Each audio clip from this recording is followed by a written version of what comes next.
Saudações, pessoas! Sejam bem-vindos a mais um episódio do Vira Casacas Podcast. Meu nome é Felipe Abal e estou aqui com o meu amigo de fé, irmão camarada, Gabriel Divan. E aí, Gabriel, como é que estamos? Olha, eu sugiro que a gente vá logo para o conteúdo, né? Pra puta que pariu, cara. Não tem... Nós vamos dar salve, vamos fazer anúncio, vamos fazer gracinhas e é isso aí. Vira Casacas no ar. Pá! É isso aí, Gabriel Divan. Então, estamos mais uma semana, mais um episódio. Vamos lançar num dia diferente, então, agora, pra gente pegar uma efeméride, então, uma data especial. Queria lembrar vocês que não é mentira, tá? A gente tá lançando aí. E é o seguinte, né? Só seria mentira se a gente dissesse que não vai mais pedir apoio, não vai mais respeitar os pedidos dos nossos ouvintes para dar alô, não vai mais deixar de mandar beijo pra bichinha. Isso aí é mentira, né? O resto, tragicamente, o que foi tratado nesse episódio é verdade.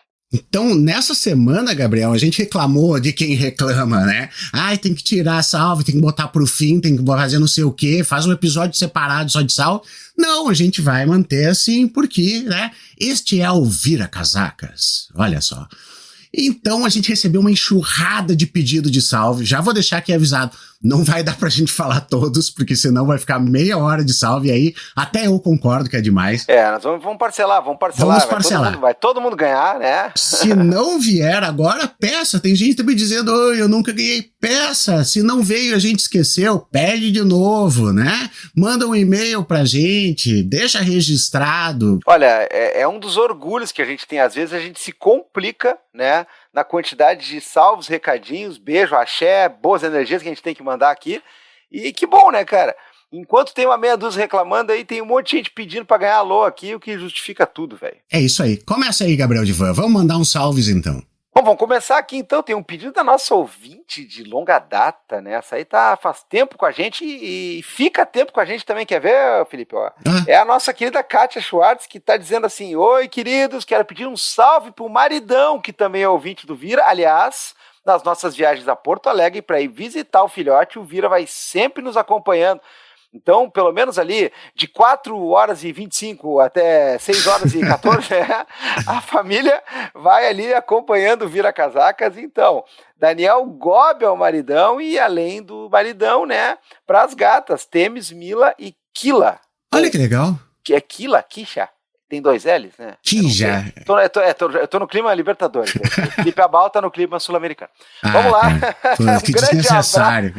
Grande abraço aí pra todo mundo. Olha, valeu, Daniel, então aí, maridão junto, né? É isso aí, cara. Tem que acompanhar as vontades, né? Hora bola, e tamo junto na estrada, né? O Vira Casaca sempre junto na estrada. Pode crer. Que se eu não conheço bem essa estrada, né? Ó, eu queria mandar aqui um oi. Ô Ingrid, tem como botar aí um saxofone, uma coisa assim? Porque a Renata Costa tá dizendo assim, ó: meu sonho de me mandar um oi na intro do Vira, e Cabloco reclamando disso aí. Então eu vou dizer pra você, Renata Costa. Oi. Oi, Renata, um beijo, então, muito obrigado por estar com a gente aí, né? E tem que sonhar com coisa melhor, né? Oi aqui pra quem nos ouve, aí é mato, né? Oi de novo. Muito bom. Mais algum salve por enquanto? Cara, tem muitos aqui. Vamos indo, vamos jogar. Vamos por partes. Vou mandar aqui um salve para nossa amiga do Twitter, a Dora Nada Aventureira, que pediu, então, um salve pro Luke, o cachorrinho dela aqui, ó. Tô com a fotinho na minha frente. No próximo episódio está dado o salve, grande Luke, né? Receba o nosso salve, Luke. É o Luquinho, né? Não. O Luiz Carlos Gabriel Divan, ele disse que teve uma influência subliminar para tatuar a frase que ficou famosa com o Galiano, né? Não é a do Galiano, a da Utopia. Ele tatuou a frase do Galiano e daí pediu um salvezinho também aqui pra Franga e pro Chopp, aqui os cachorrinhos dele, cara. Franga e Chopp. Cara, até esse dia numa banca alguém puxou essa, assim, né? E conforme Eduardo Galeano, eu falei, olha, eu tenho um certo conhecimento de causa em avisar as pessoas que não é do Galeano, mas tudo bem, o Galeano tornou famosa. O Galeano é outro querido, sempre será. Sempre será. Assim Nossos como o corações nosso sempre amigo vivem. aí pra turminha dele aí. Olha só, Gabriel Divan, O nosso amigo Everson. Outros carnavais, né? Ele diz o seguinte: eu detesto a introdução porque nunca me mandam um salve. Que é isso, cara? Não. Que chinelagem isso aí, rapaz. Que isso? O cara já participou do programa, tá sempre aí, estamos sempre aí falando. Biscoiteiro. Não, biscoiteiro total, chorando aí, de barriga cheia aí. Mas vai ganhar o salve. Salve. E agora, aqui, ó, o último dessa primeira parcela, Gabriel Divan, pra não ficar muito longo mesmo. Flávia Sayane disse: eu espero há anos um salve. Mas será que já foi pedido esse salve pra estar esperando há anos? Vou ficar aqui na dúvida.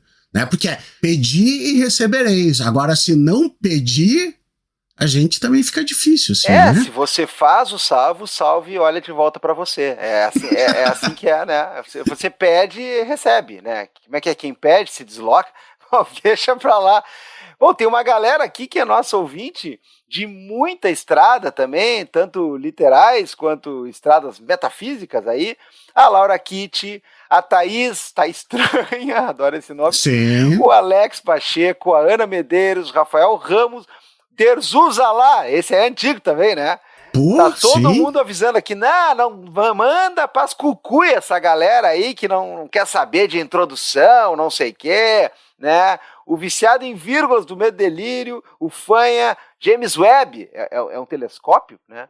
Bom, tá todo mundo aqui indignado, dizendo assim, não deem bola pra essa galera que não quer saber de introdução, de salve, e a simpatia da coisa é essa aí mesmo, e então a gente fica, é isso aí, gente, assim, de novo, a gente tem um compromisso de dar um alô pra galera que pede, de trocar essa ideia com quem nos fortalece, e a gente tem uma necessidade de pedir dinheiro e pedir sucesso, né? Então, o dia que a gente não precisar mais dessas coisas, aí talvez a gente fique enjoado o suficiente, a gente não dê salve, porque a gente olha por cima da galera e dá uma abanadinha, assim, tipo o Astro, né, entrando na limusine e tal. Mas por enquanto, não, né? Então a gente tá aqui para dar salves, para mandar abraço para cachorrinho, para filho, para maridão, para todo mundo. E estamos aqui também para lembrar que compartilhe coisa boa, ajude a espalhar quem merece. Ajude a tornar popular as coisas legais aí, não fica pagando pau aí para quem não merece, quem não precisa e para quem nem merece nem precisa, que às vezes é o caso mais dramático, Felipe.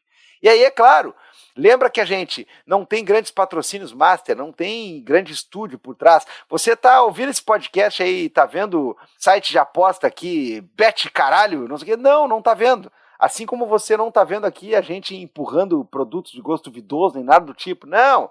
Aqui é raiz, velho. Aqui é vira-casacas na sincera. Então lembra que tem que apoiar a gente. Vai lá no apoia.se/viracasacas, vai lá no orelo.cc ou ouve pela Orelo se não tiver cadastrado por lá, que já dá uma ajuda também. E com R$5 mensais, cara, já é uma bela de uma mão na roda. Perfeito, Gabriel. Então você pode fazer tudo isso, você pode ouvir os episódios lá no YouTube, né? Você pode dar uma força dando aquele retweet, fazendo aquele comentário, mandando, né? Compartilhando o episódio também ajuda. Então tem várias coisas que dá para fazer. Tem sorteio para os nossos apoiadores, né? A gente tá sempre dando uns livrinhos todo mês ali, mas talvez algumas outras coisas agora para o futuro. Então, se der, nos ajude aí, né? Que estamos querendo coisas novas, Gabriel. E eu vou lançar aqui a braba. A gente quer fazer corte, a gente quer ir para Instagram, né? A gente quer fazer esse tipo de coisa. Comentamos agora no final desse episódio. Tem tanta coisa legal que a gente podia estar passando por outros meios e não conseguimos, porque, né, não tem como, infelizmente. Então, nos ajude agora para a gente conseguir esta meta. Vamos mudar até essa meta no apoia.se também. Acho que é isso aí, Gabriel. Já tá longo. O pessoal vai reclamar. Só para lembrar o Mesquita Draw aqui, ateu não praticante, como assim o Vira-Casacas não tem um Instagram? Né? Uhum. Claro, o nosso amigo aqui, ele não falou por mal, né? E a gente vai agradecer até a menção dele aí e tudo mais. Mas, cara, não tem, porque assim, é muita coisa para cuidar, é muita gente que tem que trabalhar, é muita coisa que tá envolvida e a gente precisa do apoio de você. Quem sabe um dia, né? Logo. Digo logo, a gente vai conseguir. Vamos pro episódio. Vamos lá. Gabriel Divan. Opa, aqui estamos. Muito bem, meu amigo. Então, nessa semana, né, tão significativa, a gente separou para gravar com uma pessoa que sabe muito do assunto sobre uma questão talvez não tão legal assim, mas a gente é expert em coisas não tão legais. Cara, tem data para o dia depois do dia da mentira? Eu acho que não. É tipo o orgulho hétero, assim, depois do dia da mentira, o dia da verdade. Não, que no nosso caso é o dia da verdade, né, cara? É o dia da transparência, é o dia da pureza. Que piada. Meu Deus do céu. Coisa horrorosa. Coisa horrorosa. Vamos passar por isso aí. Vamos fazer uma apresentação. Fazia muito tempo também que eu já queria conversar com ele, né? Daqueles mutuals queridos do Twitter. Fernando Pureza, bem-vindo aos estúdios Vira Casacas. A gente já tinha conversado antes, já tinha trocado uma ideia por muito tempo. Não sei se ainda tá. Fernando Louverture, ó, que bacana, né? Fernando, bem-vindo aqui, cara. Obrigado por ter topado o nosso convite aí. Por favor, se apresente pro pessoal que tá nos ouvindo aí, que não te conhece. Beleza. Valeu, Felipe. Valeu, Gabriel. Cara, então, eu sou Fernando Pureza, né? Esse é o meu nome mesmo.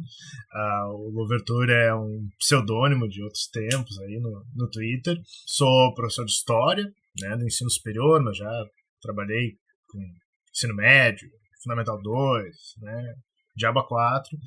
E, cara, acho que a gente vai falar hoje de um tema que, sei lá, acho que tá incomodando muita gente, então em alguma medida eu tô furioso o suficiente para poder dividir isso com vocês, então que alegria.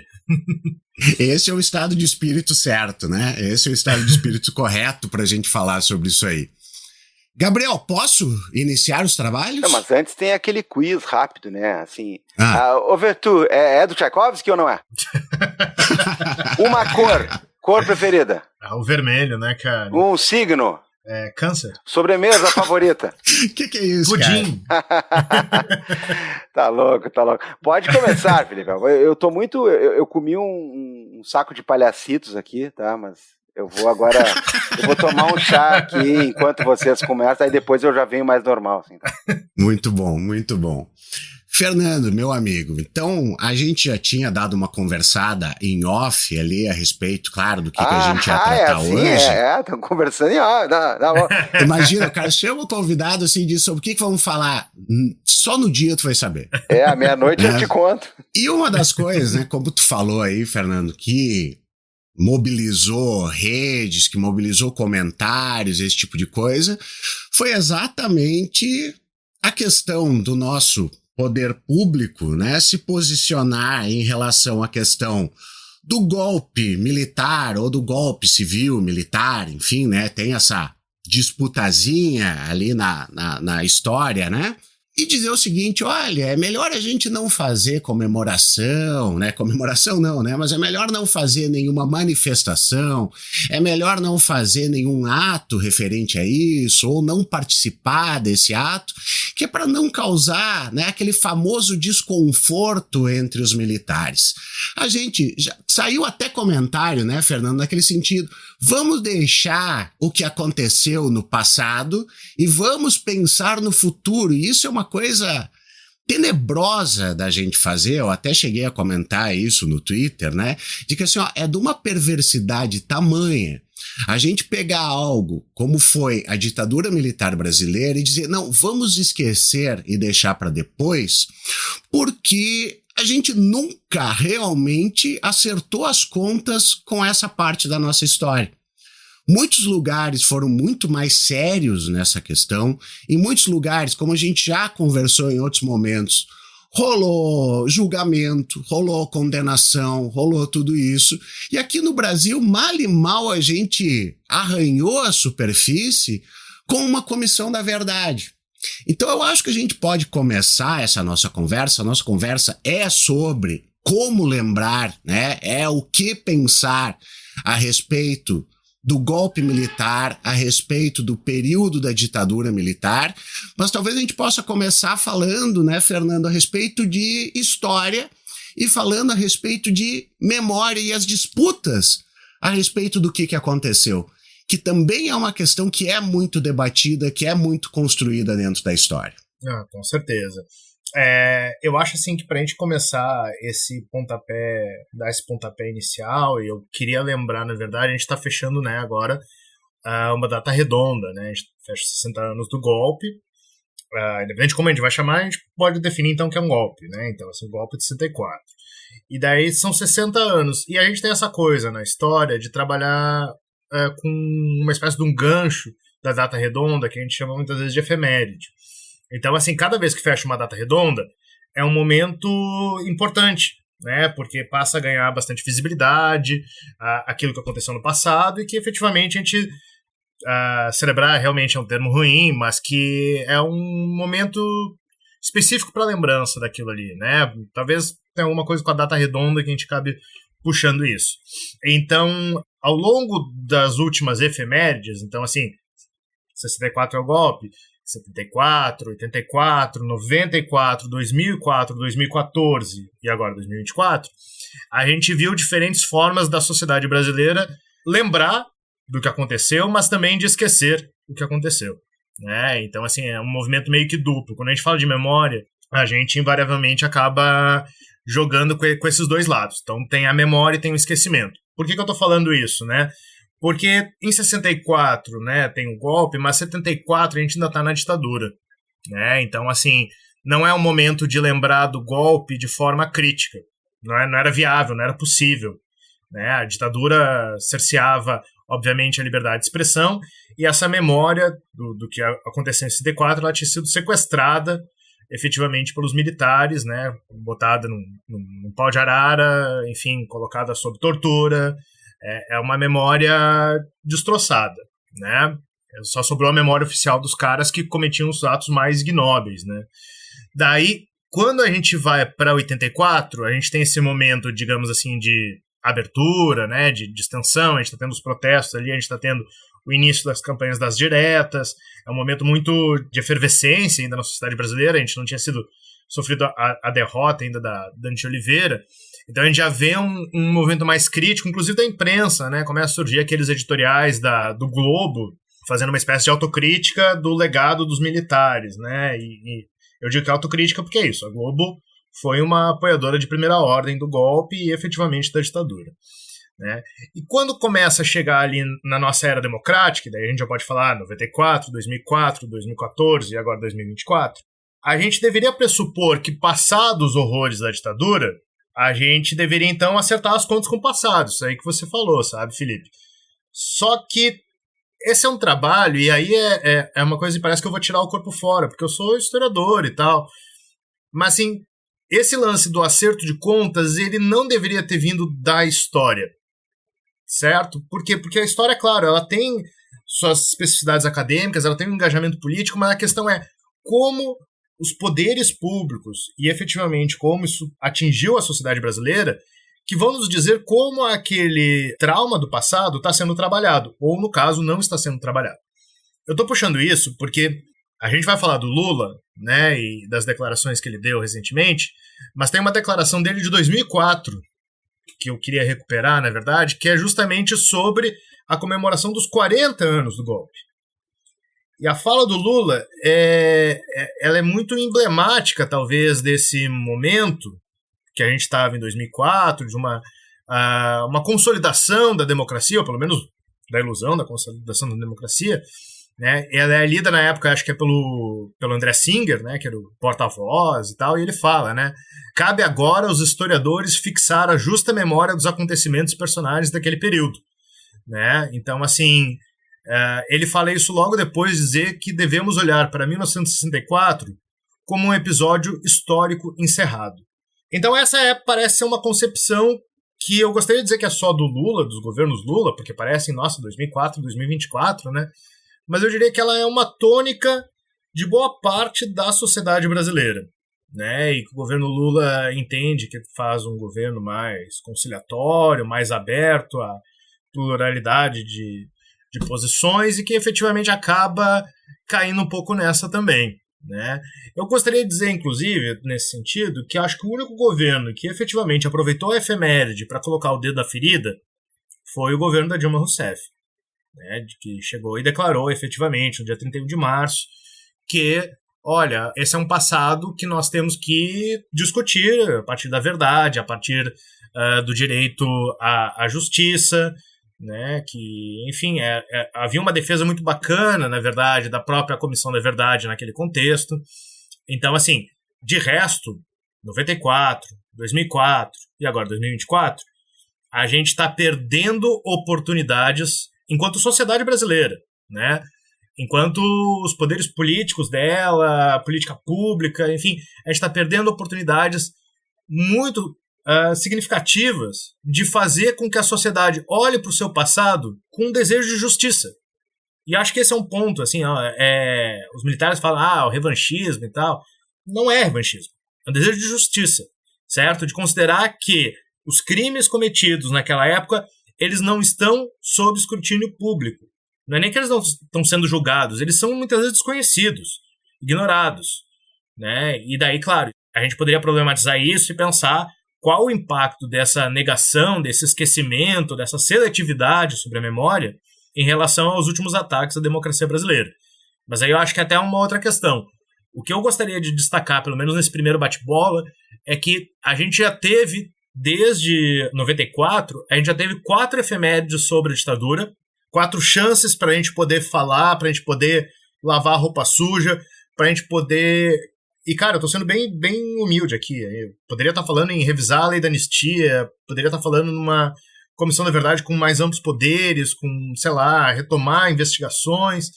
Mas não, é assim, a chance da sociedade brasileira de encontrar o seu passado. Isso a gente tá perdendo, né? E é isso que me deixa tão furioso, porque eu acho que eu não fico brabo como historiador. Eu fico brabo pensando assim que essa democracia, ela continua tropeçando nos próprios pés e ela continua incapaz de olhar para o seu passado autoritário, né? Então é isso que me incomoda muito nessa história toda e que, enfim, espero poder desenvolver melhor aqui também ao longo do programa. Maravilha, Fernando. Vamos desenvolver sim, tem muita coisa aí que dá pra gente falar, né, Gabriel Divan? Eu vou botar agora o nosso convidado aí numa barca aí, eu vou botar, Fernando, nos teus ombros uma responsabilidade e tanto, tá? Eu quero que tu represente uma boa parcela, né, do nosso país e com certeza uma gigantesca parcela de quem nos ouve, para não dizer, né, para não cometer o desatino de generalizar e dizer todos os nossos ouvintes, né, que estão nesse momento ligados aí no Vira Casacas. Eu quero que tu diga o seguinte: como é que tu vê esse momento aqui? Porque eu estava pensando nas datas das chamadas efemérides para ver se eu tinha alguma recordação específica de cada uma delas. E de fato eu não tenho, mas a última coisa que eu me lembro, e aí eu não vou lembrar se foi em 2014, até pela questão da data redonda, talvez um pouco depois, teve uma data próxima a essa que inclusive causou indignação, um calendário no início do ano lançado pelo Banco Itaú, onde havia, né, no dia 31, a questão de uma data marcada como se fosse uma espécie de feriado ou alguma coisa do tipo, que inclusive falava da Revolução de 64. Daí o pessoal ficou dizendo, bom, primeiro lugar, Itaú, né? Isso aí não é data, não é dia de Nossa Senhora, não é Páscoa, não é dia da Consciência Negra, não tem que marcar isso aí em calendário nenhum. E ao marcar, chamar de revolução, e aí, claro, né, a primeira coisa que me veio na cabeça é o seguinte, de fato não era um feriado, então quem botou isso aí botou de propósito. Assim como botou de propósito o nome Revolução. Então, foi uma coisa encomendada por alguém. Eu não sei se é gerência do banco, se é conselho diretor, se é galera do marketing, eu não sei. O fato é, a gente passa 10 anos desta última efeméride e 10 anos desta, que foi, como tu bem lembrou, uma das últimas vezes em que isso aí foi colocado de uma maneira realmente contundente, ou pelo menos, né, uma proposta de se tratar isso como o que deveria ser, até por quem estava na presidência, né, uma pessoa que sofreu diretamente os efeitos desse golpe e de tudo que é de pernicioso junto com ele. E aí, hoje em dia, a gente está, entre aspas, né, comemorando ou passando, acabamos de passar por mais um aniversário dessa data, no momento em que, e eu não estou sendo alarmista aqui, eu não estou sendo hiperbólico, no momento em que a gente teve as raias de tomar outro golpe. A gente poderia estar comemorando, ou poderia estar relembrando, ou poderia estar enfatizando essa data sob a égide de um novo golpe hoje, né? E quem fica dizendo que isso daí, não foi bem assim, é só os caras que queriam dar o golpe que minimizam essa merda. É só. Porque golpe precisa disso, precisa daquilo, meu amigo. Não era vocês que diziam que com cabo, com soldado, com jipe, vocês fechavam o Congresso? Então, golpe, agora precisa do quê? Precisa vir os Vingadores, a Marinha Americana? Não. Então, assim, nós estamos falando de mais uma data redonda, e é isso que eu queria também que tu comentasse, Fernando, onde a gente está vivendo um momento do mundo onde tem comício nazista nos Estados Unidos, tem partido fascista na Alemanha ganhando cadeiras, tem partido separatista, não sei das quantas, na Espanha, isso para cá, extrema-direita em Portugal, né, que supostamente está sendo isolada até pela direita, mas eu não sei até quando isso dura, né? E no Brasil é isso, a gente está falando de vamos deixar para lá, e eu até concordo que dá para deixar para lá uma coisa em algum outro contexto, em algum outro aspecto, mas a gente está vendo que é o seguinte, a sanha golpista está aí, sempre esteve, e vou dizer de novo, né? Quase apertou o play mais uma vez. Não. E sabe, Divan, tem uma coisa assim que pra mim pega muito, sabe? A gente tá falando do golpe, claro, mas eu queria voltar um pouquinho. Assim. Não é voltar muito, tá? Mas assim, ó, voltar pra famigerada sessão do impeachment, claro, que eu acho que nessa altura também a gente poderia chamar de golpe, né? Mas do golpe que depõe a Dilma, a sessão do Congresso, e o cara que vai virar presidente do Brasil, né? Prefiro não falar o nome desse estrume, mas o cara, ele declara em rede nacional, né, o seu voto, né, o Brasil inteiro ouvir na sessão do Congresso, em homenagem ao Brilhante Ustra, que é um torturador, né? E isso ocorre em 2016, cara, sei lá, vai fechar, tô meio por fora de algumas datas, né, mas assim, vai fechar o que agora? Vamos fechar 8 anos disso? Né? Então, assim, é bizarro, porque isso tem um encadeamento com todo esse processo. Um cara que fala um troço desses, sai do Congresso ovacionado e praticamente, depois dessa sessão, se torna um presidenciável e ganha as eleições e faz o governo que fez, né? Os arrobos autoritários que teve, articula um golpe de Estado, e daí a gente entra no que você trouxe, tem uma causa e consequência com essa memória. Né, com não trabalhar com essa memória, com deixar que esse tipo de depoimento corra solto. Tem um troço que me pega muito, porque daí você falou assim, pô, a Dilma, né, em 2014, que inclusive fui ver ali, o negócio do Itaú que você falou é de 2014, eu aproveitei e dei uma googleada ali para dar uma olhada e é 2014. Mas o que me pega muito é o seguinte, a Dilma, a gente fala, não, a Dilma sofreu na mão da ditadura e tal, mas você pega a FHC não, porque ali é o Itamar, né? Mas ok, o FHC depois, 95 e tal. Mas o Lula também sofreu nas mãos da ditadura, né? Então, assim, tipo, parece que nem isso é suficiente para fazer esse enfrentamento na memória.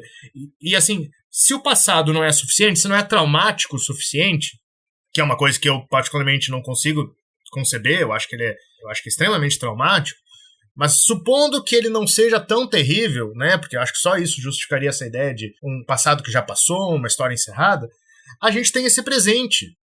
Né? É uma tentativa de golpe com as Forças Armadas, e acho que esse é um ponto interessante, porque os caras podem reclamar efetivamente que mas não foi um golpe de verdade, mas as Forças Armadas estavam ali, representantes das Forças Armadas estavam ali. Você pode dizer, não foram todas, mas todas, aí hoje a gente consegue dizer isso, todo mundo sabia. É que alguns disseram não, obrigado, mas assim, foram coniventes. Ninguém denunciou o golpe. Ninguém denunciou que vai acontecer o troço, vamos se preparar, sabe? Não teve um contragolpe dos militares, por assim dizer, como inclusive em outras épocas da história, né? Eles deixaram o bicho correr solto, né? Se colar, colou. Foi isso. Hoje, o grau de entendimento que a gente tem dos eventos do 8 de janeiro é esse. Então, assim, é a mesma instituição que deu o golpe de 64. É a mesma instituição que costurou uma lei da anistia que garantiu proteção para a gente, né, do naipe do senhor Brilhante Ustra, certo? Eu fico muito indignado, acho que dá para ver essa questão, né? Eu sou bastante transparente, mas assim, eu queria também levar um pouco essa indignação para quem está ouvindo, de entender, na verdade, de que parece meio óbvio, eu não tenho dificuldade até de desenhar um troço desses. Quanto menos a gente fala sobre esse passado, mais ele está voltando. Então, assim, eu não consigo conceber, e aí minha indignação, como é que a gente vai lidar efetivamente com a tentativa de golpe de 2023 se a gente não consegue nem falar sobre o golpe de 64, se a gente não consegue nem celebrar, né? A gente tem um Ministério de Direitos Humanos que recebe um comunicado oficial da presidência para não lembrar da data, para deixar ela passar. Quer dizer, se nem o Ministério dos Direitos Humanos deve lembrar daquele momento onde tivemos, recentemente, maior quantidade de violações dos direitos humanos na história brasileira, quem é que vai lembrar? E eu, que infelizmente acabo respondendo isso, quem vai lembrar são os algozes, são os militares, porque ano sim, ano não, efeméride sim, efeméride não, são os clubes militares que geralmente celebram, e aí é celebrar mesmo, eles comemoram o golpe de 64. E na comemoração, é claro, essa galera é influente, eles continuam tendo influência política e tal. É por isso que, de repente, um Itaú da vida chega lá e monta um calendário e bota lá a Revolução de 64. Né? É por isso que versões apologéticas do golpe começam a circular na imprensa. É por isso que, efetivamente, a gente acaba se vendo acuado. Né? Porque o lado deles não tem nenhuma proibição de se organizar para celebrar a época onde os militares torturavam crianças.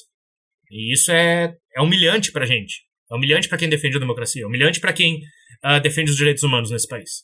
Enfim, tô putaço mesmo, mas foi mal. Não, mas mas pelo amor de Deus, né, cara? A palavra é essa, é humilhante. É humilhante, não há o que dizer de diferente disso, né? E não esperaria outra questão. Eu acho curioso disso que tu fala, Fernando, assim, tem algumas palavras-chave, assim, pra gente puxar. Uma delas, eu gosto dessa questão do trauma, né? Porque o trauma, ele é, obviamente, uma das coisas que são mais difíceis da gente recuperar. E, efetivamente, o que acontece é um trauma. A gente tem uma sociedade que foi traumatizada por um evento e que se divide em duas. Uma delas, eu acho que se divide em três, na verdade.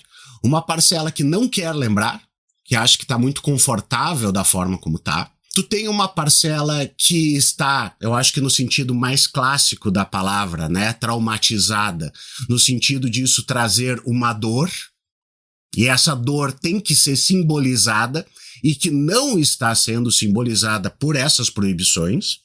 E tu tem uma terceira parcela que acabou refazendo o que aconteceu, reconstruindo o que aconteceu, como se fosse algo positivo, né? Tentando lembrar, né, daquelas coisas como um momento quase idílico que aconteceu a economia era boa, não existia bandidagem, não tinha roubo, não tinha corrupção, o que a gente já está cansado de saber que não foi assim. Mas quando tu vê, né, o Gabriel Divan lá, quando vai dar a sua volta em Porto Alegre e vê as senhorinhas paradas lá dizendo, né, queremos de volta a ditadura, esse pessoal tá lembrando de um troço que, pelo menos para uma grande parte da sociedade, não foi isso aí e só foi para quem sempre está muito bem encastelado, obrigado. Que não era o alvo preferencial e nunca vai ser o alvo preferencial de Estado, de polícia, nem de nada disso. Isso é um ponto, eu acho que a gente pode trazer, Fernando, né? Essa questão de uma elaboração de um trauma, certo? O segundo, muito da memória que se construiu, e vê só, né? Uma coisa que eu tava pensando aqui, não sei se para vocês dois também aconteceu. Eu fui um cara que no primeiro, né, na época... No primeiro grau, né, agora no ensino básico, eu tive ainda Emoci e o SPB. Para você que é jovem, né, é Educação Moral e Cívica. E o que era o SPB mesmo? Organização Social dos Problemas Brasileiros. Olha que maravilha, né, cara? Olha que maravilha. Que assim, era basicamente uma lavagem cerebral para gerar esse patriota que tanto querem, né? É hino, é Dia da Bandeira, é heróis nacionais, né, Fernando? Essa construção do herói nacional, né, do Duque de Caxias, de todo esse pessoal assim. E que hoje, assim, me parece uma coisa que é muito preocupante na minha cabeça, mas é muito preocupante, eu tenho pavor disso aí, eu tenho raiva disso aí, que é transformar tu ser um bosta conservador em uma coisa edgy. Porque daí vem os caras e dizem assim, Brilhante Urso, uma camiseta do Brilhante Urso, porque ele é muito edgy, ele é muito punk rock, o Brilhante Urso. Ele é um covarde, ele é um merda. Ele foi um cara que torturava mulher sozinha numa cela, presa, algemada. Isso é ser edgy? Isso é ser o cara de uma contracultura que, olha só como os floquinhos de neve da esquerda são. Não, é uma pessoa sozinha levada ao extremo de resistir a um sistema fortemente armado, fortemente organizado, com todo o poder possível, e essa pessoa se coloca nessa situação. Agora, tu vai me dizer que esse cara, armado com 4, 5, 6 soldados do lado, ele é que é edgy, ele é que é, né? Olha que bacana, olha aqui o Pinochet jogando gente do helicóptero, como isso aqui vai causar, como é que eles gostam, vai engatilhar as pessoas. Meu amigo, essas pessoas são covardes. Tu gosta de um covarde. E, novamente, se é para resgatar a memória, meu caro, né? Se é para fazer ligações, olha o que vira esses caras quando são colocados num banco da Polícia Federal. Abrem o biquinho, falam tudo e dizem, eu não estou mais aguentando sofrer preso numa cela da Federal. Imagina você na cela de um DOPS. Imagina o que viraria esses caras. Eles só são macho, eles só são os salvadores quando estão com tudo na mão. Quando estão com a outra pessoa lá, indefesa completamente. Então, desculpa, também me passo aqui no negócio, mas vê só, eu fico puto com esse negócio de transformar esses caras em uma coisa que eles não são.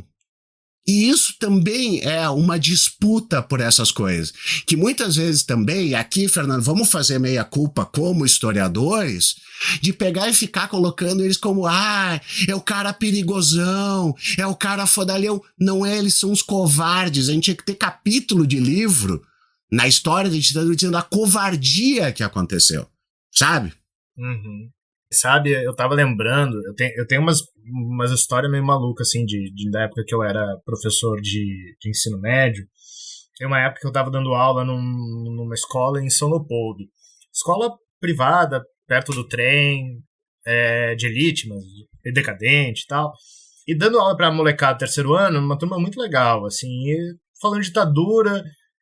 E começou a me bater uma ruim, assim, que era uma molecada, isso foi em 2012, uma molecada que não... Cara, eles não estavam entendendo como isso tudo tinha acontecido no Brasil. Eu levando trecho de Brasil Nunca Mais e tal, e eles não entendendo. Professor, mas como é que pode? Não sei o quê, como é que as pessoas não sabem disso e tal. E aí eu botei eles, faz o seguinte, então, vocês vão lá na estação do trem Zurb, tá? É ali do lado da escola. Vocês vão, cada um de vocês vai entrevistar 10 pessoas e perguntar se as pessoas lembram da ditadura. Façam perguntas e tal, tentem puxar a memória delas. Eles fizeram uns roteirinhos bonitinhos, papapá. E eles fizeram, super se engajaram no negócio. E eles trouxeram, professor, mas realmente as pessoas não lembram. As pessoas começam a dizer assim, não, mas não tinha ditadura na época que eu tava. Né? Eu morava no interior, ou sei lá, meus pais não se metiam em política, eu não me metia em política. Né? A ditadura criou... E esse é um ponto legal dessa discussão, na verdade, assim, pra gente pensar também, assim, pra gente começar a apontar dedos, né, começar a encontrar culpados para esse estado que a gente tá agora. Porque parece até meio fácil a gente chegar e falar assim, o Lula não tá resolvendo os problemas do nosso acerto de contas com o passado. A ditadura criou uma memória para ela, muito forte, né, de que ela não foi tão forte, né, e que ela foi inclusive reproduzida por historiadores naqueles anos infames de 2004, 2014, né, a chamada dita branda, que a Folha de São Paulo depois adotou. Ela não foi tão violenta, ela se concentrou nas grandes cidades, ela teve excessos, mas o outro lado também era terrível, né, a chamada teoria dos dois demônios, né, de que o Brasil estava dividido entre os terríveis militares e os terríveis guerrilheiros. Então, consequentemente, assim, a ditadura foi ruim para todos os lados, né, e ela passou, beleza. Isso eu acho que valia, e daí para você pegar esses dois grupos, essas duas formas de elaboração do trauma que a gente tinha na sociedade brasileira, pelo menos até 2012. Tô pegando 2012 porque eu acho que é minha experiência pessoal aí. Havia esse terceiro grupo, que geralmente estava nas ternumas da vida, TFP, essas palhaçadas, assim, que era super conservador e não via esses caras propriamente como Ed nem nada, até porque é uma galera muito são os mômios, né, que os chilenos falam, né, uma galera que é tão reacionária, mas tão reacionária que é múmia. Os velhos, os coroa e tal. E, de repente, a gente tem em 2014 uma espécie de um rebranding dessa galera, nem sei se é esse o termo mesmo, mas assim, que a gente começa a ver o jovem, ou alguns jovens, começando a pegar esses discursos dessa galera ultraconservadora, reacionária, de velho e tal, e dar essa roupagem Ed. Não sei se vocês lembram daquele infame bloco de carnaval, sei lá, grupo que se formou em São Paulo, Porão do DOPS, né? Os caras foram afofados algumas vezes por uma galera do movimento punk, mas assim, é isso, sabe? É tentar tornar Ed, exatamente, criar uma ideia de que essa memória dos grupos mais reacionários da sociedade brasileira, ela é uma memória subversiva. E não é à toa que a gente viu daí o bolsonarismo crescer nessa linha também, né? O Bolsonaro, ele fala a verdade, ele é o cara que elabora esses discursos reacionários, mas ele dá uma cara mais... Não é nem ele, né? Mas, enfim, que ele daria uma cara mais jovem para esses discursos que são, enfim, os discursos ultrapassados da ditadura e tudo mais, que são conservadores, que são violadores de direitos humanos. O cara faz tudo isso, mas daí ganha essa faceta. Essa construção parece que daí junta para pegar, né, essa base aí dessas três formas de pensar o trauma na sociedade brasileira, o trauma da ditadura, essa base parece que ela vai se profissionalizando. Esse grupo assim da defesa da ditadura, ele se profissionalizou em termos de comunicação, né, de atingir outros públicos, de tornar essas coisas realmente e de criar um movimento muito maluco que daí nos afeta, eu acho, todos nós, afeta a sociedade, né, de fazer um contraponto já na escola brasileira como um espaço de vigilância, porque daí se você vai reivindicar que, olha, isso foi um período traumático, ou se você simplesmente está assim, meio saboneteando, já não é o suficiente, você tem que realmente falar, olha, mas foi melhor, enfim, começar a criar a pressão que grupos como Escola Sem Partido criaram, né, de que o professor de história, então, teria que cercear, se calar diante disso, e, obviamente, né, a gente começou a ver um clima de terror sobre essa memória da ditadura, enfim, tem inúmeros relatos de colegas professores que foram demitidos por tocarem nesses temas em salas de aula no Brasil todo. Mas a gente ainda contava, e eu acho que esse é um ponto que me bate, sabe, o Abal, assim... Cara, a gente ainda tinha alguma crença, até 2014, quer dizer, eu tinha, não sei vocês, tá? Mas a gente ainda tinha uma crença que a gente estava vivendo dentro de uma ordem democrática. E que esse tipo de discurso de esgoto, ele tinha mesmo que ser combatido, porque ele não cabia na sociedade. Daí depois, claro, daí é isso. Eu acho que depois que a gente passou, 2015, 2016, todo o governo Bolsonaro, eu acho que não dá mais para ter certa ingenuidade de achar assim, temos que botar o esgoto de volta no esgoto, né? Não vamos falar disso, vamos varrer para debaixo do tapete e tal. Se tornou assim quase um atestado de incompetência perante essa disputa de memória, né? É isso, a gente está dizendo assim, é melhor a gente tirar o nosso time de campo para garantir efetivamente que não vai mais se falar sobre isso. Então nem a direita vai conseguir vencer esse debate público, né, essa extrema-direita, mas também a gente vai ter que ficar quieto, engolindo merda. Eu acho isso muito problemático. E acho assim, de novo, isso coloca muita responsabilidade sobre a forma como o governo Dilma lidou com a questão da memória. Que foi limitada? Foi. Mas foi o único governo que fez alguma coisa nesse sentido. E daí parece assim que no momento que o governo Dilma, que um governo brasileiro, né, não vamos nem citar o nome, que um governo brasileiro começa efetivamente a fazer essa disputa de memória, a entender isso daí como passado traumático, a pensar assim, olha, mas a gente tem que rever certas questões, a gente tem que rever sei lá, a responsabilidade dos militares, né? Não é nem revisar a anistia, é rever a responsabilidade dos militares, das empresas civis, dos fazendeiros e tal. A gente tem que fazer esse olhar. O governo brasileiro acena para isso, cria uma iniciativa atrasada, tardia, mas finalmente cria. Daí parece que a culpa é do governo brasileiro, que mexeu nesse vespeiro e aí, bum, acendeu a extrema-direita. Eu acho muito irresponsável quando a gente faz isso. Né? E é injusto, e agora sim, dando nomes, acho muito injusto, inclusive, a própria memória da Dilma como personagem política do Brasil desde a ditadura até os dias de hoje. Né? Porque daí parece isso, assim, ela foi incapaz de ler a correlação de forças e por isso acabou, enfim, vendo essa extrema-direita nadando de braçada. É muito complicado. Né? Eu acho que tem várias coisas aí que você trouxe também, que eu poderia falar, mas eu acho que a coisa que mais me bate é um pouco isso. Como é que então a gente lida com a forma como esses governos estão comprando essa briga? Né? Eu super fecho com você, eu acho que é isso. Tem 3 perspectivas colocadas. Em determinada época, eu poderia dizer que tinha 2, basicamente.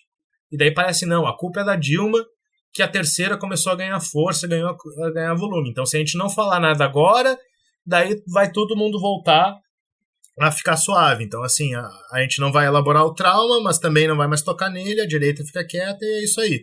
Eu, sinceramente, eu morro de medo dos próximos anos nesse sentido. Né? Eu acho que a gente está armando uma arapuca pesada nesse momento. Até porque a gente sabe que esse combinado ali tem uma das partes que não vai cumprir, né? Como tu falou, o clube militar vai ser comemorado. Exatamente. Gabriel Divan. Olha, pegando esse gancho aí da manifestação do Fernando sobre não elaborar e inclusive sobre ir deixando essa conta para frente, né? Eu queria saber a opinião dele a respeito dessa dificuldade que a gente tem sequer de falar no assunto, porque me chama a atenção várias coisas, né? O brasileiro, culturalmente, ele é malandro, e aí eu vou falar tanto no bom quanto no mau sentido, né? Eu sempre lembro a todo mundo que o homem cordial, né? Não é cordial no sentido de que abre a porta do elevador para você, né?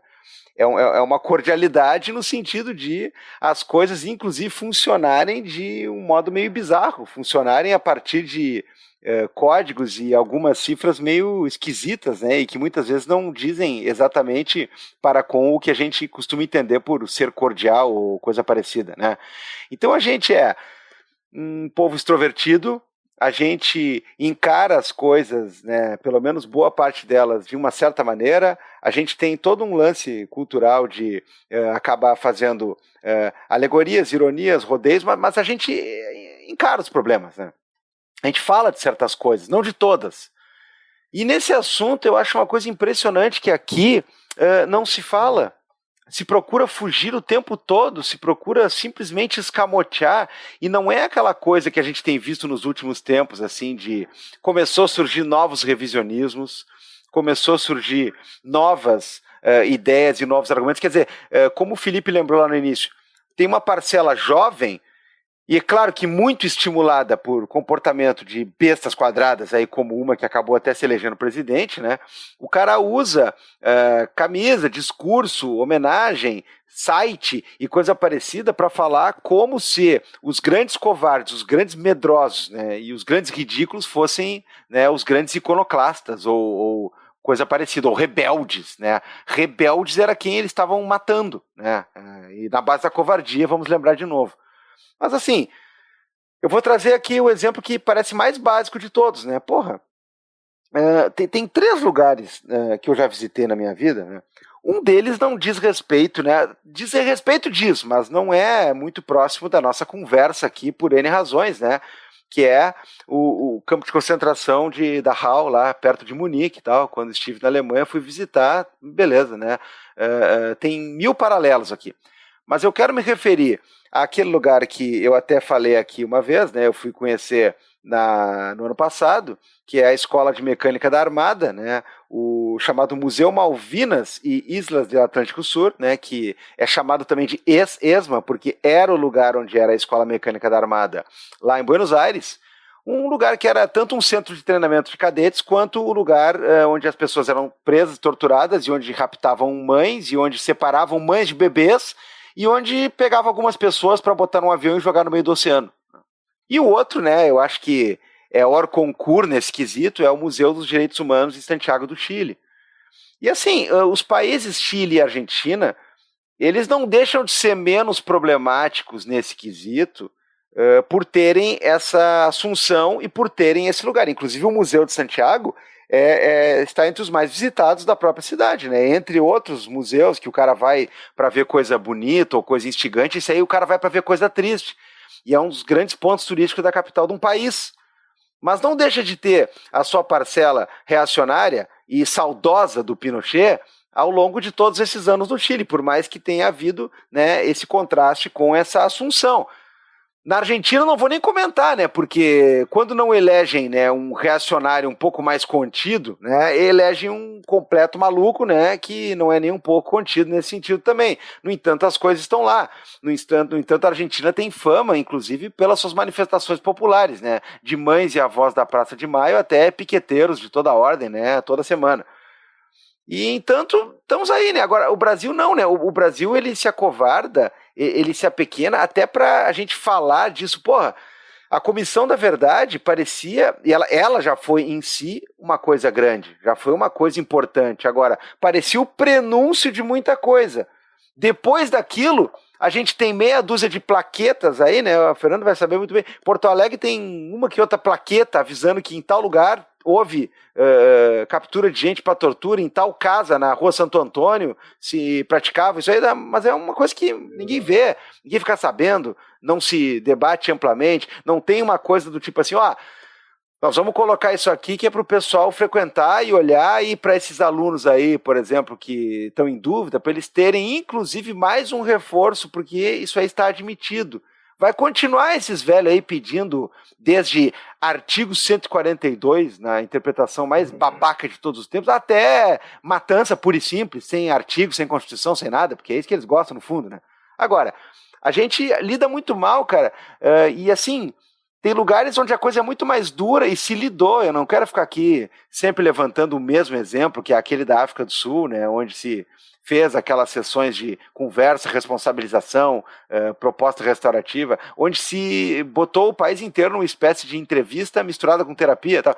Eu não estou nem levando para esse lado, eu estou dizendo assim, ó, a gente não tem uma porra de um museu como um país que nem o Chile, né, que, entre outras coisas, né, o medo de fazer isso, eu não sei qual é exatamente, né, porque nenhum desses lugares acabou com a sanha golpista, não acabou com o reacionarismo, não acabou com esses saudosos da barbárie, mas há ali um contraponto, então, que tem que ser colocado. No Brasil, eu também já visitei em São Paulo aquele museu lá na parte mais central da cidade, que é onde era o DOPS, tem onde era as celas e tudo mais, mas é uma coisa assim, parece que a gente é comedido ao fazer esse tipo de coisa. Não é, tem um lance que me pega muito. A gente está falando agora, claro, da ditadura, né? E acho que a gente tem vários exemplos para pensar isso, internacionais, né? Dos nossos problemas, mas eu não gosto muito desse tipo de interpretação, mas eu vou largar ela aqui mais informalmente. Tá? A gente tem uma espécie de um ethos complicado aí também, né? Porque eu tenho um entendimento, tô generalizando aqui, mas que a gente tem, digamos assim, uns 3 grandes traumas formadores da nação, né? A gente tem o genocídio dos povos originários, né? Dos povos indígenas. A gente tem a própria escravidão atlântica, né? E tudo que acarretou, e as ditaduras do século XX, né? Tanto da era Vargas quanto a ditadura civil-militar de 64. Né? Nenhum desses traumas ele foi, digamos assim, alçado pelo Estado-nação, pelo Estado brasileiro, como assim um trauma que deve ser lembrado, que deve servir, inclusive, como, digamos assim, um fundamento pedagógico para a população, porque eu acho que esse é o medo desses militares, né, dessa galera, dessa extrema-direita e tal, né? O momento que você começa a dizer que, olha, houve um regime que violou os direitos humanos, esse foi o regime, sei lá, do Pinochet, do Videla e tal, os reacionários vão continuar existindo, mas eles vão ter menos possibilidade de cooptação dos mais jovens. O que não quer dizer que eles não vão tentar. Mas, assim, institucionalmente, o Estado vai dizer, olha, tem um limite de onde vocês podem chegar. Certo? E o limite é esse, a gente está dando aqui, inclusive, por esses instrumentos pedagógicos, que o museu é isso. O museu não é só o espaço de lembrança. O museu é um espaço educacional dessa população. Né? A gente pode chegar ao consenso de mas o brasileiro vai pouco no museu e tudo mais, mas essa ideia de memorializar o trauma, tornar ele significativo para a formação nacional, isso não está colocado em nenhum dos nossos grandes traumas. E isso é um troço que me cai muito, sabe, Divan? Porque a gente fala da ditadura, porque, claro, a gente está aqui perto da efeméride e tal, mas, assim, nós fomos o país que recebeu 4,5 milhões de escravos, homens e mulheres escravizados vindos da África, né, de várias partes do continente africano. A gente não tem um museu da escravidão nesse país. Né? Em 2000, agora não me lembro direito do ano, mas assim, acho que ali para 2010, 2011, né, no Rio de Janeiro tem aquela escavação arqueológica do Cais do Valongo. Começa ela, né, por conta das obras da Copa e tudo mais, e depois das Olimpíadas, e os arqueólogos encontram lá o cais onde supostamente 1 milhão de homens e mulheres escravizados que chegaram ao Brasil passaram por lá. E aí, assim, puta espaço para você pensar, então, em memória, né, memória do trauma formativo dessa nação, que é a escravidão, um dos grandes traumas. E na época, acho que o prefeito era o Eduardo Paes, né, o prefeito eterno do Rio de Janeiro, né, e, cara, a entrevista dele, eu me lembro com muita nitidez, a entrevista dele na época dizendo assim, não, que era importante as descobertas, porque aquela região ali ia se transformar num espaço de turismo, um espaço gastronômico, não sei o quê. Caralho, velho, as pessoas... É assim que a gente entende realmente a história? Tipo, botar do lado de um lugar assim, tipo, né, pensar isso... Vamos pelo caso extremo, né? A Alemanha nazista. Os caras encontrarem lá as ruínas dos fornos crematórios em Auschwitz e pensar, vou botar um café aqui. Caramba, é de uma insensibilidade, é de uma brutalidade, certo? Porque não é só ignorar a memória, né? É escamotear ela, né? E dizer assim, não, claro, é importante, mas olha só, vamos focar no futuro. É algo muito constitutivo, acho, da nossa formação nacional. A gente não teve nenhum governo que parece que pensou assim, talvez com exceção do governo Dilma, né? Mas a gente não teve nenhum governo que efetivamente pensou assim, vamos começar a mexer nesse vespeiro? Vamos pensar o que ele tem de pedagógico para a formação brasileira? Ok, não vamos julgar os militares, tá? Ok, não vamos julgar, sei lá, as famílias donos de escravo lá, os pais da moça lá do podcast, lá da Rádio Novela, não vamos julgar essa galera. Vamos simplesmente fazer um museu para que as pessoas possam identificar quem é quem. Não, parece assim que é ir longe demais. Né? Parece assim que não, o Estado brasileiro não tem que se meter nisso. O Estado brasileiro não tem que ser sei lá, uma instituição voltada para a elaboração dos traumas que formam a nação. Eles não são traumas individuais, eles são traumas que a gente carrega isso na nossa história política, na nossa história econômica, na nossa história cultural, enfim, em todos os âmbitos do passado. Né? Então o Estado não pode assumir isso. Eu acho que isso é muito diferente realmente de vários outros países. Tipo, sei lá, você falou, Argentina, Chile, questão da ESMA, questão do Museu dos Direitos Humanos. Mas é isso, nesses países houve um entendimento de que o Estado tem que ter essa função pedagógica em relação ao passado, certo? Porque na pior das hipóteses, assim, os reacionários vão continuar existindo, mas a gente vai pelo menos criando uma contranarrativa sobre as violações dos direitos humanos. Não é nem sobre os reacionários em si, é sobre o que eles fizeram quando estiveram no poder. Né? Eu acho que isso por si só já seria tão grande, tão imenso. Né? E é isso. Se você abre um museu dos direitos humanos no Brasil, a ditadura, infelizmente, né, porque é uma história muito sangrenta, mas a ditadura é um capítulo dessas violações. Quantos outros capítulos não poderiam ser trabalhados? Né? Porque é isso, e quantos capítulos ainda estão acontecendo nesse momento, né? Mas a recusa de fazer esse movimento, uma recusa que inclusive agora veio recentemente do governo federal brasileiro também, né, do próprio governo abandonar os projetos que estavam colocados para a construção do museu, é assombroso. Parece assim, que não importa o governo que a gente tenha, há um entendimento de que o Estado brasileiro não deve tocar nessas coisas tão terríveis do passado. De que a nossa ideia de nação era tão frágil, mas tão frágil, que se eu começar a falar dos traumas, ela vai se desfazer. E, sei lá, as pessoas não vão mais se entender como brasileiras, as pessoas vão rejeitar essa brasilidade, elas não vão ser mais patriotas, elas não vão mais jurar a bandeira. Sei lá, eu não consigo nem imaginar, na verdade, o que passa pela cabeça de quem está realmente organizando a política de memória desse país. Ou, melhor dizendo, quem não está organizando a política de memória desse país. Mas sei que é isso. O que você está constatando, eu acho que tem a ver com um ethos brasileiro muito doloroso em relação ao passado.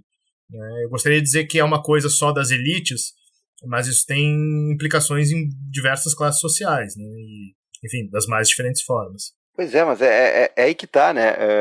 Bom, em primeiro lugar, né, lembrando que eu estou aqui nesta gravação focando num só dos traumas, né? Que sim.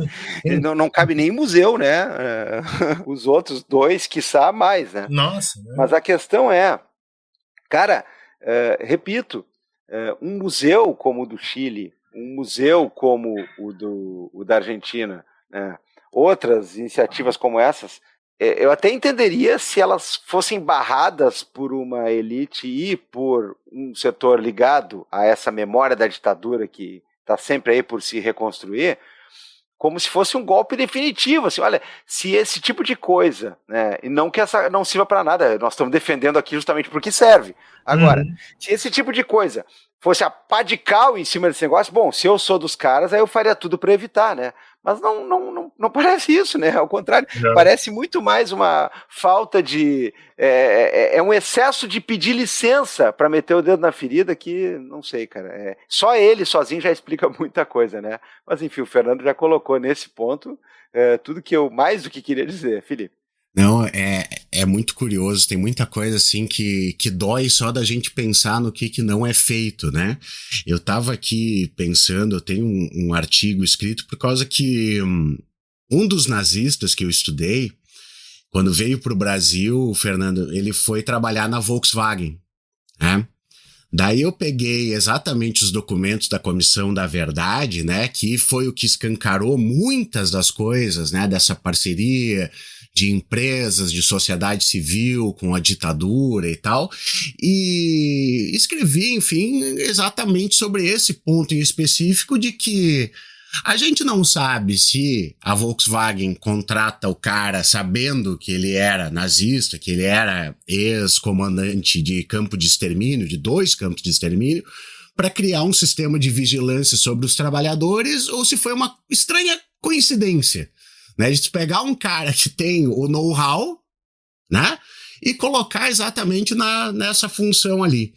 E o que eu acho engraçado, sabe, Fernando, Divan, é que quando as pessoas leem, o que chama a atenção não é a participação da Volkswagen, que, aliás, né, diga-se de passagem, fez um trabalho de pedir um relatório sobre a participação da empresa, fechou um acordo, né, com pagamentos para ex-trabalhadores e tudo isso, e esse relatório em alemão e tudo mais, o que é louvável, né? O que é louvável porque muitas, né, por exemplo, quando o Fernando fala da participação da Globo, da Folha de São Paulo, etc., essa galera faz um editorialzinho, mas no mais varre, né, para baixo do tapete. Essas coisas assim. Deveria ser muito mais aberto. Mas o que eu ia dizer é o seguinte, tem muita gente que lê e tal. Primeiro, eu vejo para onde que vai esses negócios, é muito mais gente fora do Brasil, e quem é do Brasil fica muito mais apavorado com, opa, tinha um nazista, do que o horror que aconteceu aqui, com as pessoas daqui, né? Eu acho muito, muito curioso isso aí. E eu queria puxar um gancho aqui, Fernando, já que provavelmente é a minha última intervenção, exatamente na questão da Comissão da Verdade. Porque, e aí me corrija se eu estiver errado, eu quero saber o que tu pensa disso aí. Eu acho que foi um trabalho muito bacana, muito legal, especialmente com o que tinha naquele momento, com essas limitações que foram impostas também, né? Mas como a gente faz pouco uso disso aí, Fernando? Como isso aí não acaba caindo nas pessoas? Ou quando acaba caindo, é sempre nesse negócio que beira um sensacionalismo da coisa que aconteceu durante a tortura e tal, quando teve muito mais rolando, né? Quando teve essa vigilância acontecendo, quando teve uma parceria, por exemplo, nessa questão das empresas de permitir espiões dentro das indústrias, quando teve um desmantelamento dos sindicatos, quando teve toda a questão de calar aqueles que fossem tidos como perigosos ou como subversivos e tudo isso. Então, assim, se gera volumes e volumes e volumes disso aí, que, é claro, cabe aos historiadores pegar esse material, né, fatiar, fazer de cada uma das partes, mas tem que chegar isso aí nas pessoas também, Fernando. Então, assim, o que a gente pode fazer ainda mais com isso em termos de chegar, né, de aparecer, de ser utilizado? Porque não adianta fazer 20 volumes que vão ficar parados numa estante, né? A gente tem que utilizar isso aí, a gente tem que transformar em vida, né? Isso aqui não é um capítulo de livro, isso aqui é vida. Eu acho que eu vou entrar numa seara aí que é muito bem difícil, eu acho, da gente lidar. Durante um tempo, até 2004, tem uma coleção, aquela de história oral com os militares que a FGV fez. É interessante para ver como os caras pensavam e tal. Era feita nos anos 90, né, final dos anos 90, início dos anos 2000. E é um material bem interessante. E muito das falas desses militares, os golpistas, os generais, os torturadores, enfim, era de que eles tinham perdido a batalha da memória, né, e de que agora era a esquerda que estava contando as versões sobre a ditadura e tal. Eu acho que a gente precisa assumir a falácia disso, né? A gente não ganhou batalha nenhuma, né? A gente não conseguiu, fora uma ou outra novela, fora um ou outro filme da Globo Filmes, a gente não conseguiu efetivamente penetrar dentro da sociedade brasileira, né? Justamente dessa função pedagógica da memória, do lembrar, né? Do tipo de lembrança oficial que a gente deveria construir como política pública. Então, assim, a gente reconhecendo essa derrota, e eu acho que você falou também nesse sentido, acho que pega muito do que o Divan trouxe também em relação à coisa do museu. É uma derrota que ela é costurada politicamente, não só pela ditadura, mas também por muitos políticos e, inclusive, pelas empresas que financiaram a ditadura, né? Sempre tem esse receio, né? Se você vai atrás dos militares, por que você não vai atrás dos financiadores dos militares? Mas, assim, reconhecer a derrota, eu acho que algumas coisas que a gente poderia pensar para os próximos 10 anos, para que a gente não chegue em 2034 reclamando do mesmo problema, oxalá a gente ainda possa reclamar também, né? Mas primeira coisa, na verdade, a gente tinha que dar um basta em certos grupos organizados como Escola Sem Partido, em grupos que estão ainda hoje tentando cercear os professores dentro das escolas, né? Acho que esse é o primeiro ponto. Essa galera tem que ser escorraçada da política. Essa galera tem que ser lembrada como defensor de torturador. É isso, certo? Eles são isso. É a galera que se criou dentro do site do Olavo de Carvalho.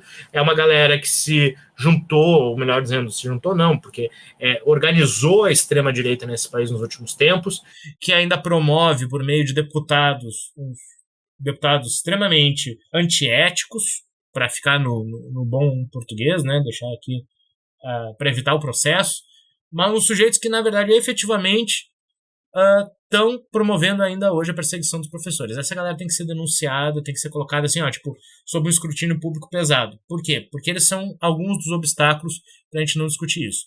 Outra questão, parece que eu estou misturando alhos com bugalhos, mas assim, para mim é isso, função pedagógica da memória é olhar para a escola. E aí outra coisa, a gente teve com o novo ensino médio, vocês tiveram um programa recentemente sobre isso daí, a gente vê isso, né?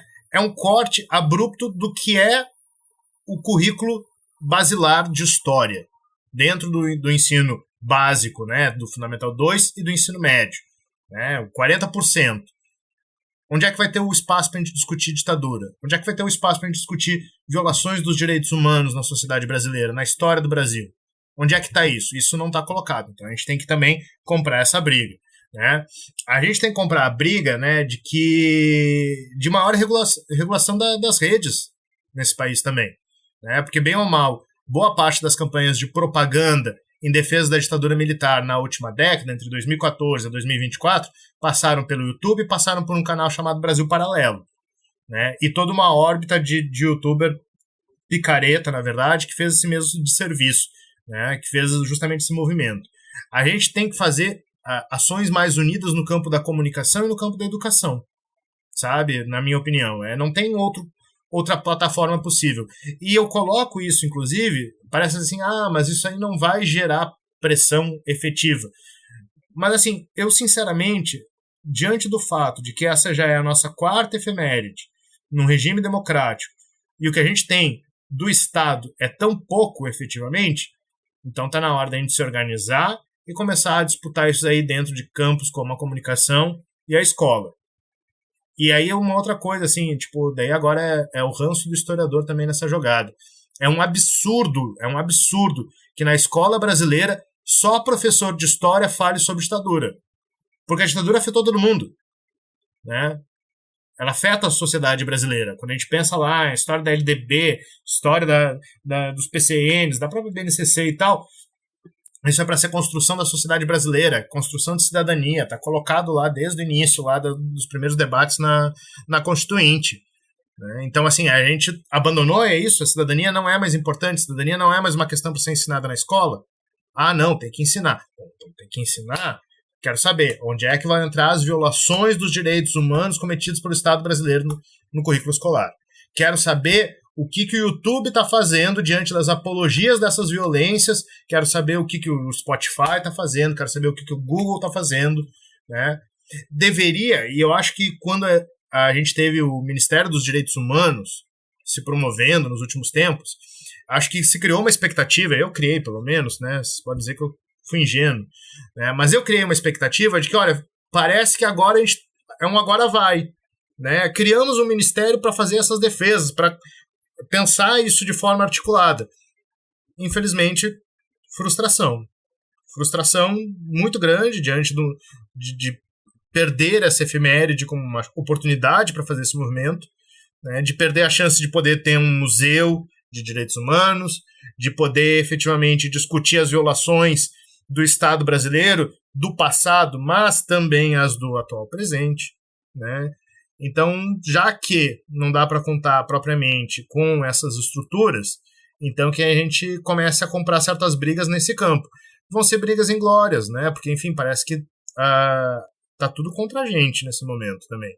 Né? E acho que tem uma coisa que me deixa meio assustado, depois de ouvir o Fernando Castro falando e tudo mais, o Daniel Cara, a galera que discute muito a questão do novo ensino médio, né, é de quanto esse debate sobre cidadania e política está em segundo plano da formação dos jovens na próxima década, por assim dizer. Né? Então, assim, tenho receio de mais uma década perdida. Né? O que não quer dizer que eu acho que a gente não tem que brigar, pelo contrário, acho que a gente tem que brigar e, na boa, acho que a briga não parte mais assim por ocupar o ministério, ocupar o Estado, a gente tem que fazer uma briga, digamos, mais de baixo mesmo, né? Para tentar reverter a coisa, para tentar evitar isso que eu falei, que a gente chegue em 2034 se lamentando de novo, com sorte se lamentando, né, de que perdemos mais uma oportunidade, porque se a gente tiver qualquer novo arroba autoritário, a gente não vai nem poder falar efetivamente, né, fazer esse movimento de olhar para o trauma, de olhar para as violações do Estado brasileiro. Muito bem. Gabriel Divan. Olha, também para encerrar a minha parte aqui, queria mais te ouvir um pouquinho que seja, né? Embora qualquer janela que se abra aqui nesse assunto, no programa de hoje, né, ela poderia durar, né, horas e horas, né? Sobre essa questão, porque de um lado nós temos, e eu não vou generalizar, né, de forma perigosa e boba, nenhum dos dois polos, tá? Mas de um lado nós temos essa coisa que a gente sabe que, e ouvindo, né, e no caso nosso não só ouvindo, como ouvindo na fonte, né, participando do programa passado, a gente sabe que é plano, né? O cara idiotizar o ensino público brasileiro é plano, né? Isso é estratégia, é arquitetura, isso aí. Agora, por outro lado, a gente tem também toda uma cooptação de uma galera que está longe de bancos escolares e acadêmicos, até porque já está teoricamente formado, né, no mais amplo sentido da palavra. E a gente tem todo esse clima aí que vem com algumas pitadas, repito, de generalização, mas vem também de pessoas que estão numa certa faixa etária em relação a uma certa classe social e tudo mais, e me parece que se já é difícil lidar com pessoas mais jovens em formação, com os estímulos e com as propostas, né, de um plano pedagógico, de uma consciência de cidadania, fica muito difícil lidar com uma população que já se considera além disso, né? Eu estou falando desde jovens adultos até pessoas de idade que embarcaram completamente nessa lógica de um amigo meu me mandou, eu vi aqui, tal lugar falou, tal live, o cara contou o quê, e chega ao ponto, e olha, parece que a gente está sempre falando disso num sentido irônico, que é real, é verdade que a gente fala, parece que a gente está sempre debochando e a gente debocha. Agora, cara, nós tivemos aí pouco mais de um ano atrás, pessoa rezando para pneu, né? Cara chorando na chuva e gente usando lanterna do celular para chamar alienígena, né? Então, assim, cara, é uma coisa muito louca, porque o pessoal fala assim, esse bando de velho. Olha, repito, não dá para generalizar. Que tinha um bando de velho, tinha. Inclusive aquele seu tio-avô vagabundo, né, que foi preso lá e agora tá chorando por causa da tornozeleira e do processo do Xandão, né? Ele que se foda, né? Agora o negócio é o seguinte, cara, a gente tá com um problema muito sério, porque a escola pública, né, nós temos um projeto para tentar emburrecer as pessoas e cooptar as pessoas. Na escola particular, bom, a gente já viu aí, né, como é que funciona a questão golpe ou não golpe quando isso coliga ali com classe social e com região do país e o que costuma sair, né, de alguns dos nossos centros de excelência aí, né, de uma juventude muito limpinha e mensalidade muito cara. Agora, de um outro lado, nós temos essa galera aí que, sim, tá aí, e aí não é só o velho senil que, sei lá, é enganado por um golpe internético, né, é o colega da gente, que é professor ou professora, e que tá falando essas coisas. O direito eu não vou nem mencionar, né, porque se tem um cara com um puta sobrenome, né, e algum respaldo, como o Ives Gandra, falando uma merda daquela, uma besteira total daquela, da legitimidade do Estado de sítio, do golpe, não sei o quê, né, que dirá o cara mais rastaquera ali. Então, velho, é um problema muito sério aí, né, nas duas frentes, nos dois lados, porque eu não diria que há uma, digamos assim, expertise dos nossos militares, né, os caras, né, o cara não sabe lidar nem com o que ele deveria saber lidar, né? Então eu não diria que é uma estratégia necessariamente de uma caserna, tal, mas existe toda uma maré boa para continuar esse tipo de coisa perdurando, porque a galera compra qualquer tipo de argumento que possa favorecer isso aí, né? Que vai na carona. E assim, tô aproveitando, eu moro no Rio Grande do Norte, né? Então falar com dois gaúchos é retomar o pago também, né? Mas é lembrar do ditado, né? Os militares podem não estar articulando tudo e tal, mas cavalo encilhado a gente monta, né? Então, assim... Pois é, como é que é? Pablo Picasso, né? A inspiração, se ela te pegar trabalhando, é isso aí, né? É isso aí. E aí tipo, caiu no colo, você vai lá e faz o troço. Mas e daí me pergunto, e daí sabe, Divan, assim, eu não sei mesmo. Queria saber mais, tem uma entrevista de vocês com a Letícia, da professora da UFSC e tal, sobre a questão das redes. Fica muito difícil a gente pensar assim, tipo, mas quem é que são os articuladores? E eu acho que, em última instância, a gente chegou nesse ponto que a gente não sabe quem são os articuladores, mas a gente consegue saber quem é que são as pessoas que se beneficiam desse processo, né? Que deixam ele rolar, que constroem a coisa assim... É quase o gerenciamento do caos mesmo, né? E daí você já está preparado para esse caos. No caso, o nosso caos, hoje, né? Eu olhando, assim, o historiador é péssimo para prever o futuro. Mas, assim, a gente só não é pior que economista. Mas, assim, a impressão que eu tenho é que a gente está caminhando a passos largos para uma normalização do autoritarismo. Quer dizer, eu fico chocado com a quantidade de... Vocês falaram, né, no início e tal. Eu fico chocado com a quantidade de editorial, com texto, que fala assim, não, mas veja bem, excessos do judiciário na responsabilização da galera que participou do 8 de janeiro. Tipo, queria que fosse só uma coisa de um bando de velho louco e tal, né, os velhos pirados, mas isso é bem institucional.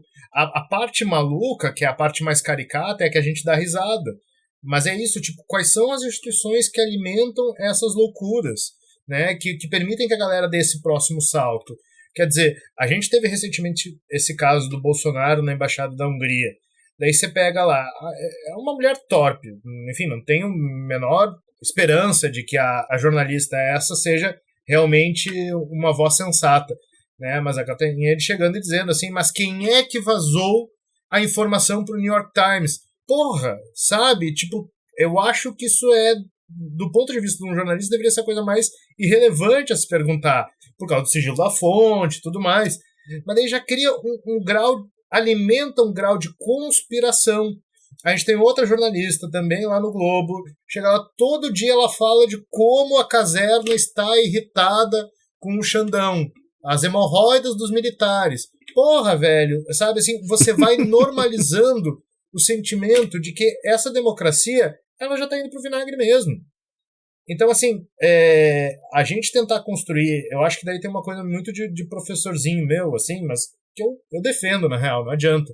No que se diz respeito à galera mais velha, no que diz respeito a uma galera de classe mais alta, no que diz respeito a uma galera mais instruída, eu lamento, mas essas lutas eu não tenho chão, não tenho pé para acompanhar, sabe? Eu não tenho pé mesmo, não tenho condições. Eu acho assim, ó, não é nem dizer assim, perder, largamos esses caras pras cobras, nem nada. Mas é que eu não sei como fazer essa disputa com essa galera. Porque parece assim, ó, tipo, já entrou num outro campo, sei lá, algum tipo de dissociação, chama a galera da psicanálise pra resolver, não sei. Pra molecada, eu preciso que eles olhem pra esse movimento dos mais velhos com estranheza, com ressalvas, com raiva também, sabe? Explorar um pouco isso também. Eles começarem a sentir vergonha pela geração mais velha. Eu tenho um sentimento que eu acho muito bonito, que é a vergonha alheia, certo? E a gente construir a vergonha alheia na aula de história, nos espaços de memória, é fundamental para a gente poder fazer essa revisão do passado. Talvez esteja um pouco isso daí, a gente volta para aquela outra questão, né? O brasileiro se considera tão malandro, tão não sei o que e tal. Mas o brasileiro tem uma dificuldade muito grande desse sentimento de vergonha alheia, parece, né? A gente não consegue sentir vergonha pelo que é do outro, mesmo que o outro seja, no caso, o que o Estado brasileiro promoveu.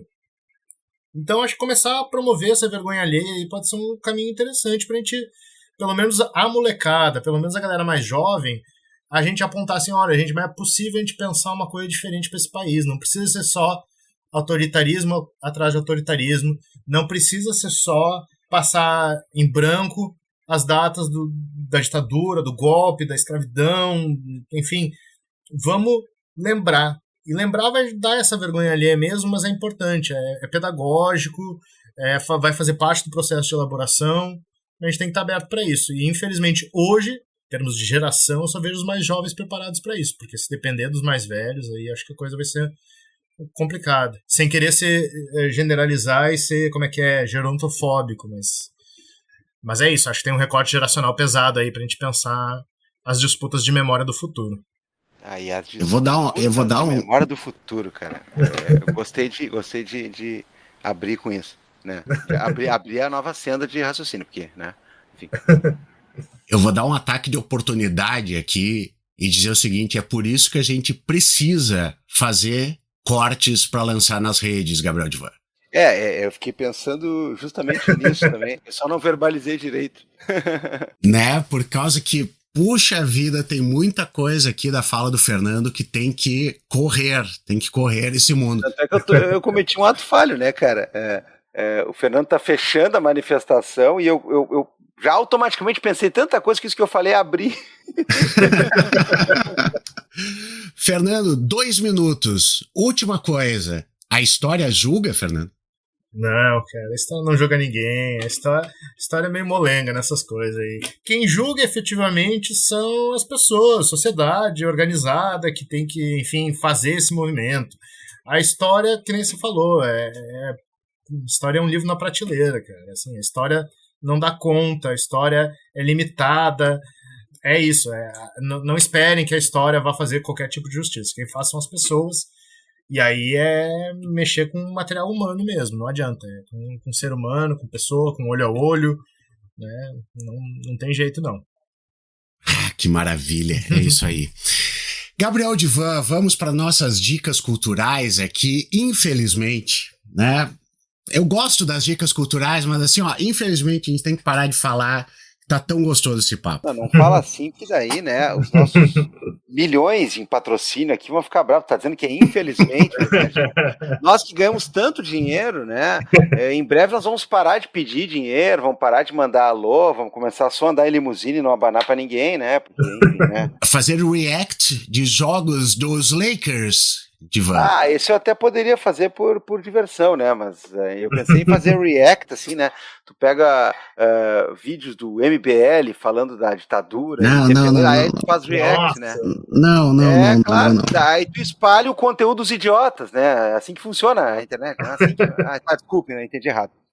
Eu pensei que era assim que tinha que ser, né? Bom, então vamos lá, porque a gente vai para as nossas dicas culturais, onde o artesão oferece pra gente aí a partir de o seu patrocínio, que a gente se associa ao artesão, porque afinal de contas, né, é uma delícia. É pizza salgada, é pizza doce, é café, é doce de leite, é toppings, é tudo isso, claro.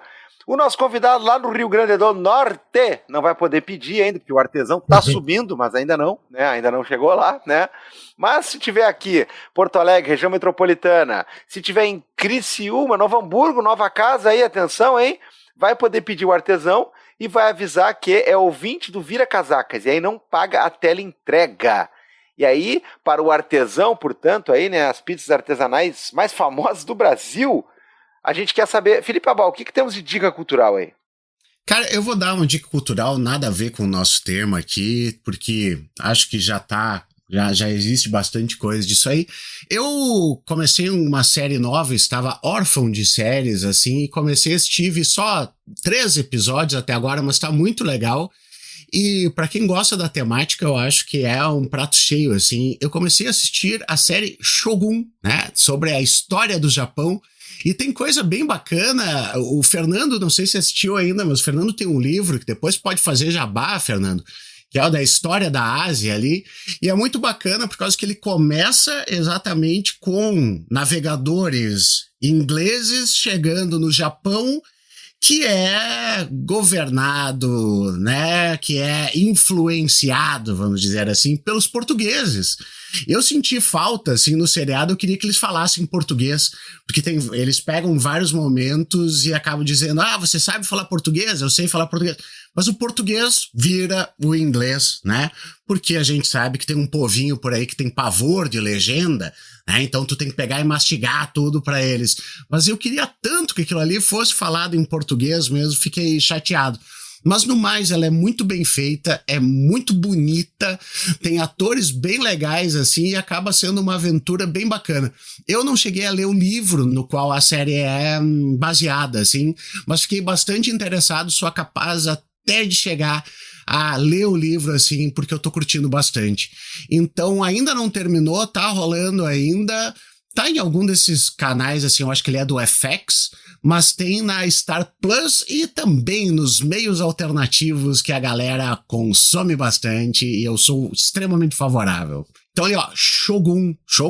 Eu vi um filme uma vez que tinha isso, que o cara perguntava assim, quem é o mestre? Aí o cara fala, Shogun. É esse? Não é esse aí. Tá bom.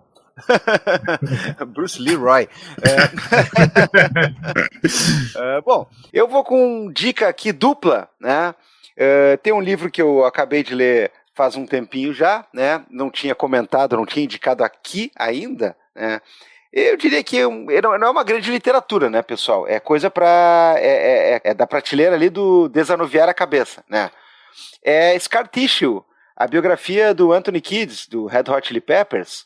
Eu que gosto muito da banda, né, e eu gosto muito de ler biografias desses astros do rock aí, porque dá para fazer uma coisa que eu considero um dos meus passatempos preferidos, né, o cara vai lendo a coisa ao mesmo tempo que agora, diferentemente dos antigos, né, nós aqui, os contemporâneos, a gente pode abrir um Google e a gente pode olhar fotos dos endereços, fotos que as pessoas mencionam, ler sobre circunstâncias e, inclusive, pode ouvir os discos na sequência. Os primeiros discos da banda eu não recomendo muito, assim, porque, olha, o cara pega leve quando fala que eles eram ruins e amadores, né? Enfim, mas está tudo disponível, então a gente tem aqui um livro como esse, ele se transforma num hiperlink se você quiser, né? Se você quiser. E, bem, a história do começo da vida do cara é muito interessante, sabe? Uma questão de acabar indo morar com os pais separados, vai morar na Califórnia com um pai que tentava se virar de várias maneiras, mas cujo verdadeiro emprego era traficante, né? Então o contato do cara com droga, com o submundo, com sexo, com um monte de coisa no início da vida e os primeiros momentos ainda no colégio, na formação da banda, são incríveis, assim, é muito bacana de ler. Aí a parte final, ela fica uma coisa meio chata e meio repetitiva, porque daí se transforma numa autocomiseração lá, o cara só fala das mulheres, das conquistas amorosas dele, e aí, né, eu que já lendo me incomodei, eu fico pensando numa mulher, né, lendo aquilo, porque nas partes finais ali, esse cara teve umas 42 namoradas, e todas eram o amor da vida dele, e lá pelas tantas, todas elas, pessoal, sabe o que aconteceu? Ficaram muito loucas, e começaram a encher o saco dele, e começaram a noiar, então ele mandou embora, né. Ou seja, a mulher ficou louca, né? Coitado do Anthony Kiedis, né? Nossa, sim. Aconteceu só com 12 seguidas, né? Coitado dele, né? Ele é tão perfeitinho, deve ser culpa delas, obviamente. Claro. Mas assim, e outra coisa que eu acho legal nessas biografias, eu sempre dou um desconto de uns 40% a 60% nas histórias que eles contam, porque depois de velho é muito bom ser lendário, né? Contar coisas mirabolantes, sei o quê. Pra mim eles aumentam tudo, né? O que torna a coisa meio ficcional e eu também dou risada lendo. Mas mesmo se esse cara, você cortar mais da metade do que ele fala sobre o uso de drogas, ainda assim é apavorante. Falando sério, é apavorante, é apavorante. E aí, pra fazer uma dobradinha, né? Eu tava escutando o podcast do Flea, né? O colega dele de banda, que é o This Little Light. Né, eu não tenho assim costume de ouvir podcast em inglês, né, meu inglês não é tão bom assim para eu dizer assim, não, me garanto pra caralho, eu ouço tudo, língua nativa, Shogun, né, não, né, eu não sou assim, mas cara, dá pro cara arriscar, dá pro cara entender, e o episódio com o próprio Anthony Kiedis, eles reprisam muitas das histórias que ele conta no livro, então até eu peguei dei uma roubadinha para entender, né, peguei umas chaves a mais ali, né.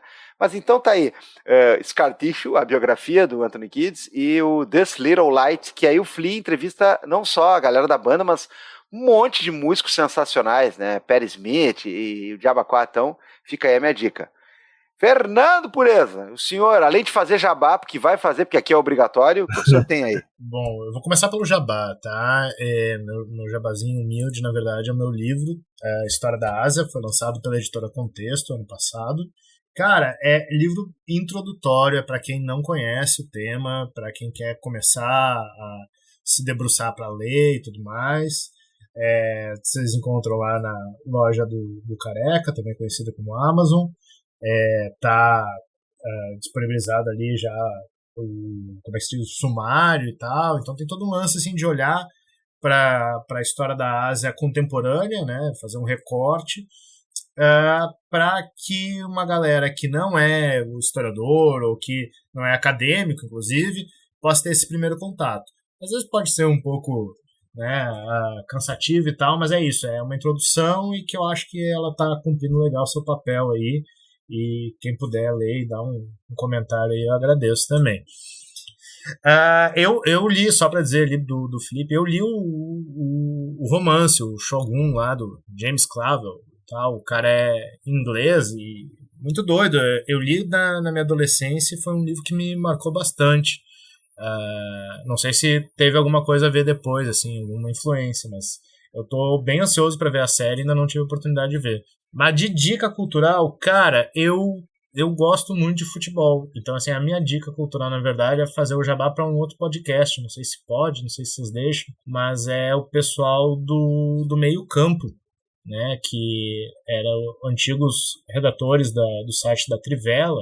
E é uma galera que fala de futebol do jeito que eu curto bastante, assim, porque é mais ameno e ao mesmo tempo, assim, problematizando, fazendo umas questões importantes e tal.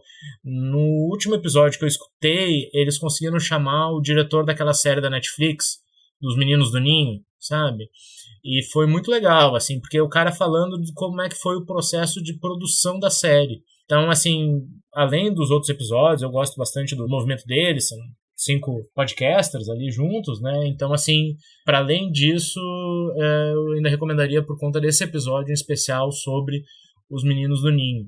E acho que é isso, gente, assim, que eu teria de dica nesse momento. Muito legal, pode recomendar podcast, pode recomendar o que quiser aí, não tem galho nenhum. Não. Tem uns que não pode. Mas quem a gente convida aqui não vai recomendar coisa ruim. Ó, R$34,71, História da Ásia, lá na loja do Careca Desgraçado. Lembrando que tá linkado no nosso site, Gabriel Divan, que se tu for comprar, dá dinheiro pra ele, mas dá um troquinho pra gente também, né? Que daí pinga um troço. Se comprar, usa o nosso link, né? Pelo amor de Deus. Gente, é isso aí. Fernando, obrigado de novo, cara. Papo bom demais mesmo, assim. Volte sempre, será convidado novamente. Valeu, obrigado mesmo, assim. Foi muito bom. E acho que eu tava tão indignado que poder dividir a indignação aí ajudou bastante. Agora foi terapêutico, ajudou a dar uma aliviada aí. Maravilha. Bom, resta a gente dizer que o Rei do Baião tá de férias, e vocês sabem por quê. Porque é importante que vocês colaborem com a gente lá no apoia.se/viracasacas, lá no orelo.cc, né? E aí evita que a gente, inclusive, né, deixe de pagar o vale transporte do Rei do Baião para ele vir aqui tocar a boiada, né? E aí com isso a gente sempre tem que lembrar que agora estamos fazendo um esquema de rolagem de anúncios aqui, e os anúncios são sempre no final, que é para não atrapalhar o nosso programa, né? Mas, olha, dá para fazer uma chantagem aqui, né, Abal? Se o cara disser assim, olha, se o pessoal não apoiar, daqui a pouco, né, um dos raciocínios aqui, uma das falas, uma das mitadas aqui do Fernando vão ser interrompidas por um anúncio de, sei lá o quê, né? De Bitcoin, eu quero Bitcoin. Nós estamos botando no final. Alguém disse assim, mas isso aí no meu não apareceu. Nós estamos ainda em fase de implantação e não é todo tocador que vai ter e vai fazer essa gerência. Mas, enfim, saibam, portanto, que o Rei do Baião, então, né, a gente está num dissídio aqui, o VR do Rei do Baião tá em discussão ainda, então a gente encerra o programa assim mesmo, né? Eu que vou tentar tocar uma boiadinha ou outra aqui, vai embora! Enquanto isso, né, tchau, e a gente espera que o nosso amigo aí volte logo para falar tanto de coisas desgraçadas quanto de coisas boas. Isso aí. Com certeza. Valeu, gente. Vamos dar um tchau, então. Tchau, pessoal. Tchau. Tchau, pessoal.